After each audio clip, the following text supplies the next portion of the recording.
Welcome to the Investing Insights podcast from Morningstar.com. This podcast is brought to you by MFS Investment Management, backed by 40 years of essential fixed income. Markets change, but the role fixed income plays shouldn't. That's why we stay true to our traditional approach, essential fixed income. Find out more at mfs.com/fixed income. This week on the podcast, our stock news roundup with PG&E, Apple, Facebook, and Caterpillar. An upgrade to T. Rowe Price New Horizons. Greg Warren on wide moat asset managers. Dividends among tobacco firms. Russ Kinnell on Jack Bogle. And from our Portfolio Tune-Up Week, Christine Benz on streamlining your portfolio and setting your asset allocation. Let's get started. First, our analysts' take on PG&E, Apple, Facebook, and Caterpillar. As we expected, the troubled California utility PG&E filed for bankruptcy on Tuesday. What it does now is kicks off a process where we really don't know what's going to happen. What we do know and are pretty sure of is that there will be equity value left for shareholders. We think there will be about $12.50 left for shareholders at the end. And this brings up a unique question as to how that will be a positive equity value when typically you think about bankruptcy as wiping out shareholders. The situation here is a little different in that at the end of the day, regulators do have to end up with a healthy utility. And what that means is healthy access to the capital markets. For equity shareholders, they need assurance that the wildfire liabilities will not continue and will be capped at some reasonable level. Right now, that looks like $8 to $10 billion. If they ultimately reach that goal and reach that amount, then there should be value left over for shareholders. Apple reported first quarter results in line with the firm's revised guidance from Jan 2nd. Positively, non-iPhone segments, including services, Mac, iPad, and wearables and accessories, grew 19% year over year, led by stellar services and wearables growth. After factoring in near-term iPhone headwinds in China and emerging markets, management's outlook for the second quarter was relatively consistent with our expectations. Shares rose after the report as we believe the market was expecting far worse. We are maintaining our $200 fair value estimate for narrow mode Apple as we anticipate the firm resumes mid-single-digit sales growth from fiscal 2020 onwards, following a modestly lower fiscal 2019. CEO Tim Cook attributed the iPhone challenges to negative foreign exchange fluctuations as a stronger dollar made iPhones more expensive in many emerging regions, reduced carrier subsidies, and Apple's battery replacement program that prolonged upgrades, as well as the aforementioned weakness in China. While the first three factors appear more transitory in nature, we have significantly cut our iPhone unit forecast for China going forward as we anticipate a more competitive environment with lower switching costs in the region, intensified by the current tepid macroeconomic backdrop in the region and U.S.-China trade tensions. We note the firm's active installed base for iPhones surpassed 900 million devices during 2018, up nearly 75 million in the past 12 months, and supports our thesis of a rich and loyal customer base from which Apple can extract services and wearables revenue. Facebook's fourth quarter results easily beat expectations as the daily average user count grew sequentially in the largest ad spending markets, US and Europe, even though the firm remains in the midst of addressing data security and privacy issues. In our view, Facebook's network effect moat source remains intact, as demonstrated by further improvement in user monetization during the quarter. We remain convinced that further growth in Instagram, IGTV, and Stories users will continue to attract advertisers to Facebook's platform. Facebook's total ad revenue was up 30% year over year, driven by strong user engagement and increases in both demand for and supply of Facebook's ad inventory. Overall, MAUs and DAUs experienced strong growth, and we were impressed with DAUs' return to sequential and year-over-year growth in US and Europe. Monetization of users continued to improve, especially within the highest ad spending markets. We expect continuing growth in ARPU during the next 5 years, although at a slower rate. Overall, we remain confident that with its strong network effect moat source, which has resulted in more than 2.3 billion users, Facebook will continue to attract advertisers to its platform. We are pleased with the company's further investments in product integration and data security, along with the introduction of new social network products and features, all of which we think will help Facebook maintain and further monetize its users. We upped our fair value estimate of this wide moat name to $190 per share from $186. In our view, Facebook shares remain undervalued. Caterpillar came out with its fourth quarter earnings this morning, coming in at 44 cents below consensus EPS. More importantly, its guidance for 2019 EPS was both below our estimate and below consensus. The principal problem in Q4 was a lower margin in its construction industry segment, and to a lesser extent, there were some one-time charges to the financial services segment. Taking these factors into consideration, we are anticipating a meaningful reduction in our fair value estimate. The four major takeaways from the earnings call this morning were: one, the U.S. economy looks strong for 2019, which supports healthy growth in Caterpillar's construction segment. Two, Latin America was rather weak in Q4, and the recovery looks tepid. Three, China was a little weak, and going forward, we think that China revenue growth will be flat in 2019. And fourth, minor CapEx is expected to be strong in 2019, which would support healthy growth in Caterpillar's resource industry segment. Taking all this into account, we are still rather positive on Caterpillar. In 2018, it generated its highest earnings per share despite being well below its peak revenue. The larger issue with Caterpillar is that management has demonstrated its ability to contain costs, streamline operations, and continue ongoing product development. For all these reasons, we think Caterpillar still remains an attractive investment. Overwhelmed by the market? Morningstar Premium will help you cut through the noise and find the most promising investments. Get started today with Morningstar Premium. Next, Christopher Franz on T. Rowe Price New Horizons Gold Upgrade.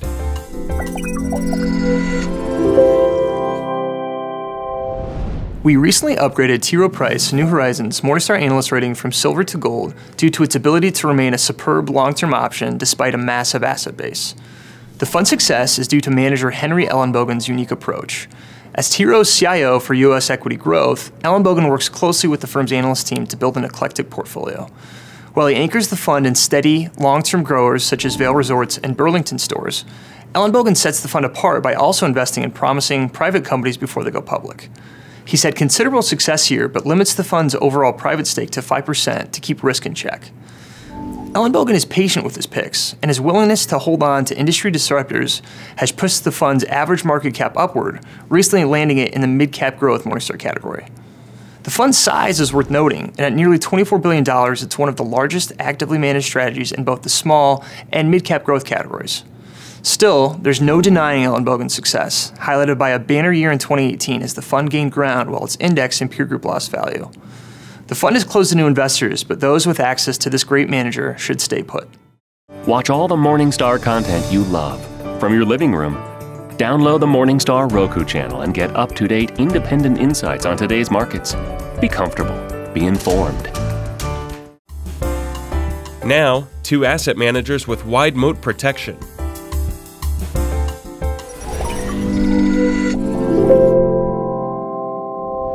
Given the cyclical and secular headwinds the U.S.-based asset managers are facing, we've taken a much harder look at the moat sources, economic moats, and the moat trends of the companies we cover. At this point, we believe that only two of the U.S.-based asset managers, BlackRock and T. Rowe Price, have wide economic moats, as they not only have the ability to differentiate themselves from the competition with low-cost fund offerings and repeatable investment strategies, but have demonstrated a willingness and an ability to prudently adapt to the changing competitive environment. For the narrow moat firms that remain, we expect them to struggle the next 5 to 10 years, but still out-earn their cost of capital over the next decade.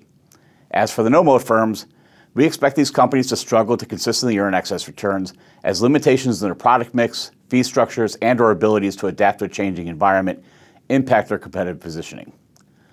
While some of the firms we cover are currently trading at multiples not seen since the financial crisis, we recommend long-term investors focus on quality over price by sticking with BlackRock and T. Rowe Price, which have generated solid organic growth and higher operating margins than their peers, the two main things that investors have been willing to reward in the past. We believe BlackRock, which is more of a bet on passive investing, will continue to thrive in a more selective product environment. Organic growth will primarily be driven by the company's iShares platform, and unlike most of the other U.S.-based asset managers, BlackRock should see a slight expansion in operating margins over the next 5 to 10 years, driven by the increased scale of its ETF business and efficiencies created by technology investments. As for T. Rowe Price, which is more of a bet on active investing, the firm's above-average investment performance is a huge advantage. While organic growth will be challenged by the ongoing baby boomer retirement phase, we see the firm picking up business in the retail advised channel the next 5 to 10 years. The firm should also see less fee and margin compression than its peers, given the better fee and performance positioning of its funds. This podcast is brought to you by MFS Investment Management, backed by 40 years of essential fixed income. Your fixed income strategies should aim to deliver the essentials for your clients: income, diversification, and risk management. Find out more at mfs.com/fixed income. Next, safe dividends for tobacco firms. Tobacco valuations have taken a big hit over the last 12 months, with large cap global players Philip Morris International and British American Tobacco down 30% and 50% respectively.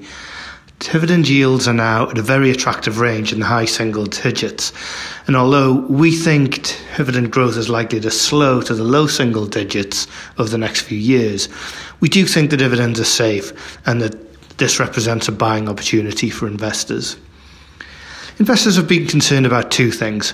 First, the more assertive approach by the FDA to regulating the industry, with proposed measures including a potential ban of menthol flavourings and even a reduction in nicotine levels. And the other thing investors are concerned about has been the recent weakness in the performance of the heated tobacco category in Japan. IQOS, PMI's popular heated tobacco device, will be making its way to the US soon, perhaps this year, and investors that were hoping that heated tobacco would pick up the slack of falling cigarette consumption have been disappointed by a sudden slowdown in growth of the product in Japan. On the regulatory front, the FDA's proposed measures are a risk, but the market has assumed a worst-case scenario, and we think that even in the event of a menthol ban, some smokers would switch to non-menthol cigarettes, as has happened in Canada since it banned menthol in October 2017. In terms of the heated tobacco category, history tells us that disruptive consumer goods rarely follow a straight line growth path, and that adoption happens in stages. Investors are overlooking the fact that products currently in the pipeline, including a disposable version of IQOS, could solve some of the issues with first-generation devices that have not so far appealed to the late adopters in the market. If this happens, we think revenue, earnings, and of course dividends can grow for longer than is currently being priced into the stocks. Go from one investment analyst to 150. Sign up today for Morningstar Premium and let our independent and unbiased research staff help you find the best investments. Get started today with Morningstar Premium. Now Russ Kinnell talks about the less understood sides of Jack Bogle. Hi, I'm Christine Benz from Morningstar.com. John C. Bogle passed away on January 16th at the age of 89. Joining me today is Russ Kinnell, Morningstar's Director of Manager Research. He's going to discuss some of the less discussed or even misunderstood aspects of Bogle's legacy. Russ, thank you so much for being here. Glad to be here. Russ, let's start by talking about indexing. And so many people believed that Bogle was a proponent of indexing because he was a believer in the efficient markets hypothesis. Not the case, right? That's right. He was very much a believer in indexing, but he put out that CMH mattered more than EMH, CMH being the cost matters hypothesis. Essentially, his point is that in the aggregate, mutual funds are more or less the market, and therefore your returns are going to be the market's returns minus cost. So even if the market's not that efficient, index funds are going to come out ahead because they have such a huge cost advantage. And he also was a believer in low-cost active. If you look at many of Vanguard's big funds when Bogle was there, they're charging just slightly above what index funds are charging, so very low-cost management. And he really strongly believed in low-cost active as well. So for him, it was costs first, passive second. Okay, and we'd often hear him say, you get what you don't pay for. Exactly. Okay. Another perhaps less understood aspect of Bogle's legacy is that he was single-mindedly devoted to index funds, that there weren't other aspects of the asset management industry that he thought could be better. Let's talk about that. What were some of his other passionate pursuits within the asset management industry?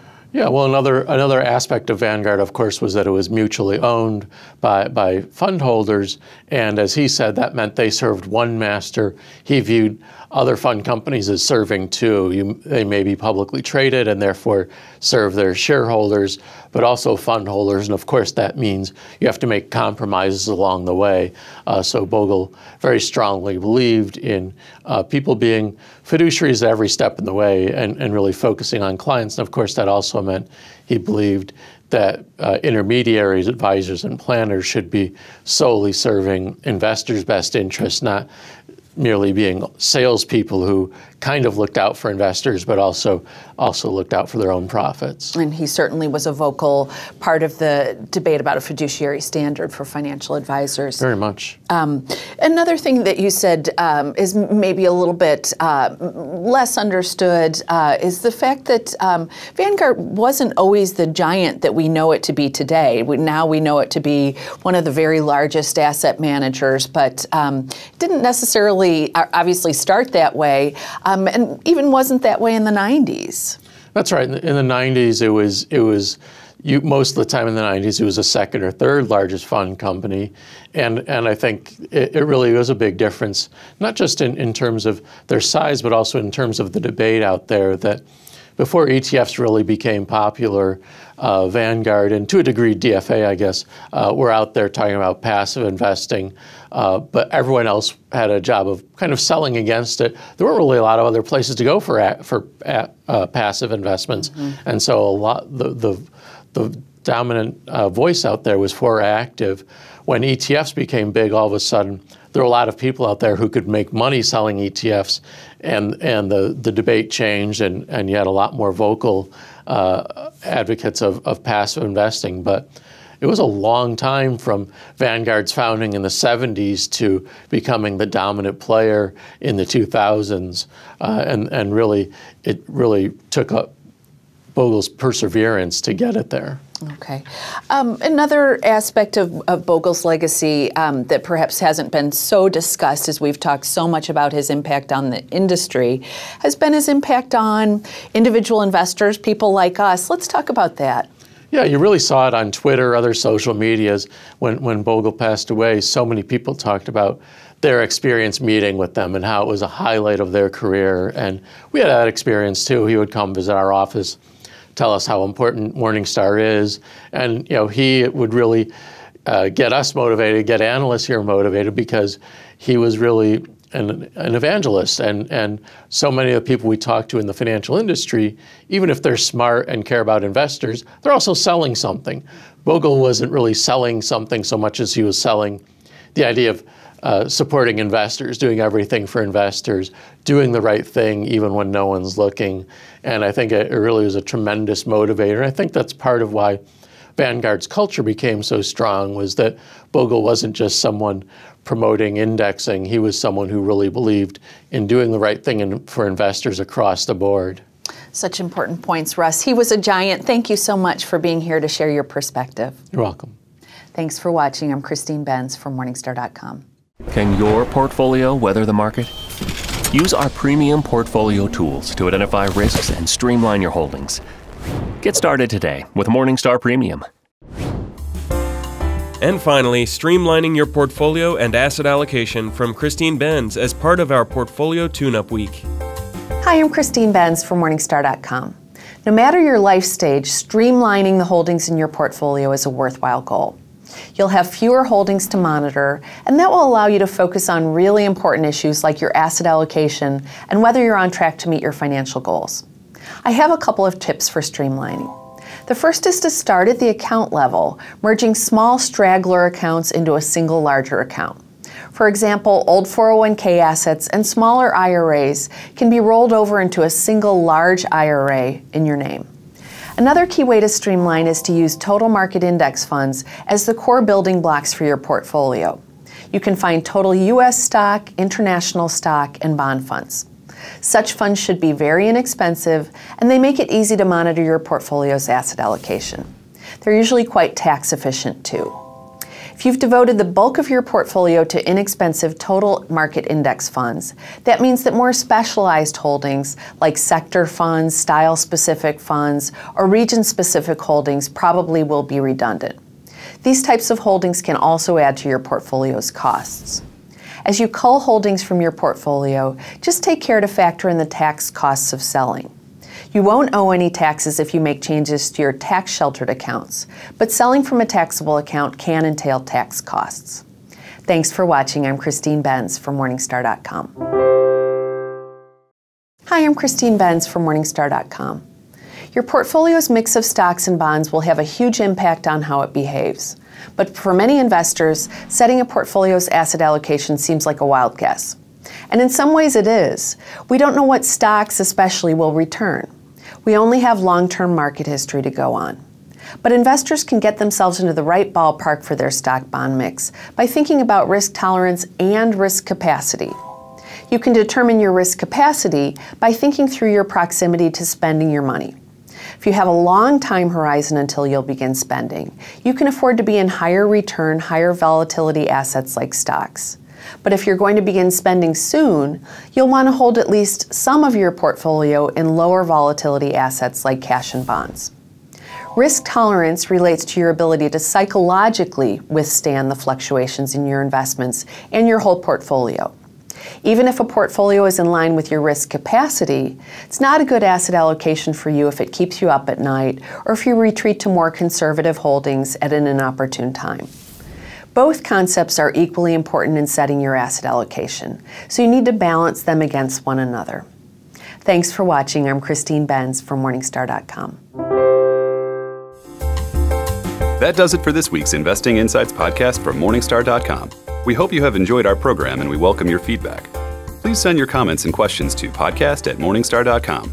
From everyone here at Morningstar, thanks for listening.